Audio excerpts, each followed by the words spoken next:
welcome to another webinar video session of Equicapita's Little Book of What Next series. My name is Michael Cook. And my name is Stephen Johnston. Thanks for joining us today. Today we're going to talk about a very important element in the sale process, and that's improving the saleability of your business, or the ultimate ability for you to sell your business when going up against other business owners in what can be considered a fairly crowded marketplace. And there's pretty well an exhaustive list of things you could do.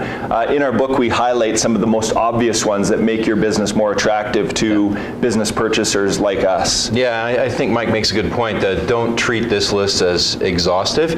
It's just some suggestions to get the creative juices flowing at your end to start looking at your business in perhaps in a different light. And really, ultimately, it comes down to sustainable competitive advantage, right? Mm-hmm. I mean, that is the most saleable business, a business with a demonstrated competitive advantage.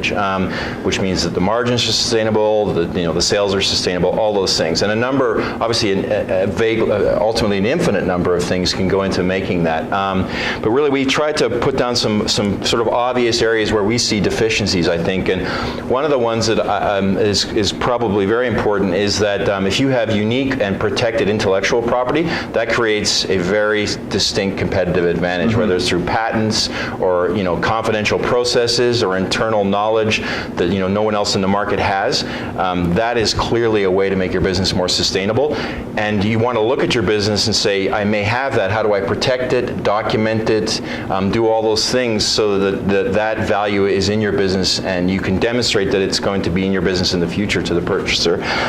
So meaning that it's not lost when the new purchaser comes in. Exactly. It's documented. It's legally protected. There are a number of ways that you can look at that piece, but that really is important for a purchaser. And it's one of the more amorphous things when they're looking at your business. It's very hard for them to assume that they're going to capture that as they go forward, mm-hmm. right? I think another place where we do see deficiencies in some businesses is in the level of documentation and systemization of the business, yes. right?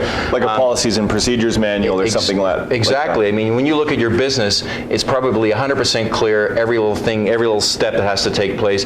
Your employees have internalized that knowledge, but of course the purchaser wants to come in and say, I want to be able to see all that knowledge documented. If Bob gets hit by a bus, exactly. is someone going to know how to do Bob's job? Exactly, and that's a really important piece of the puzzle, and one area where I think that a small amount of work can yield very, very big results. Mm-hmm. Because when a purchaser comes in and sees that that's all been documented, it gives them a lot of comfort that they'll be able to sustain the cash flows and operate the business on an as-is basis going forward. We also talk about sustaining and residual recurring revenue streams, to the extent you can manage your business to ensure that you've got contracts in place with customers or long-term relationships that are well documented, with relationships deep within each customer on an ongoing basis that can transition beyond business ownership change. That's important.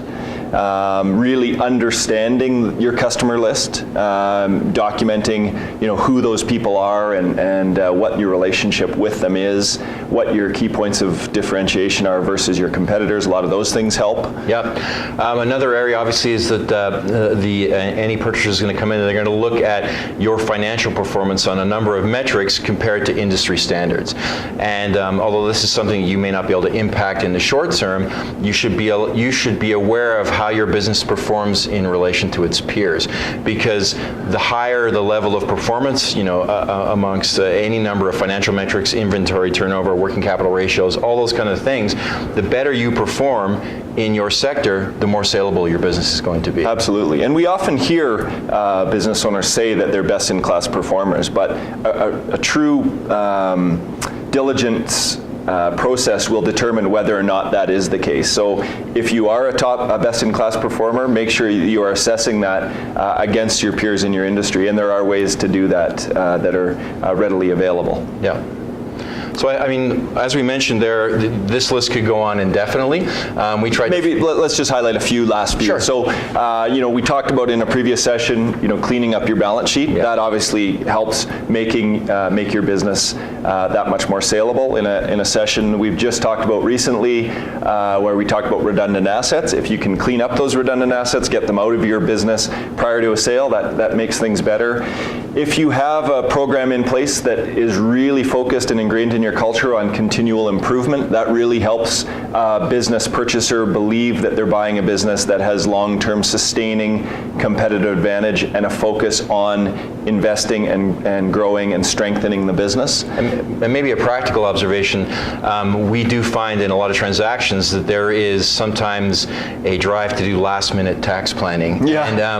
And although we don't discourage tax planning, and we certainly are willing to help a vendor minimize their tax from a transaction, some of these can be quite complicated, and sometimes vendors are encouraged to do them at the last minute, which can be very disruptive to the sale process, because obviously the acquirer has to be completely comfortable about the tax planning and any potential residual liabilities for the assets or the company that's left behind. So, perhaps when you're thinking about the sale, the time to think about tax planning is well in advance of the transaction.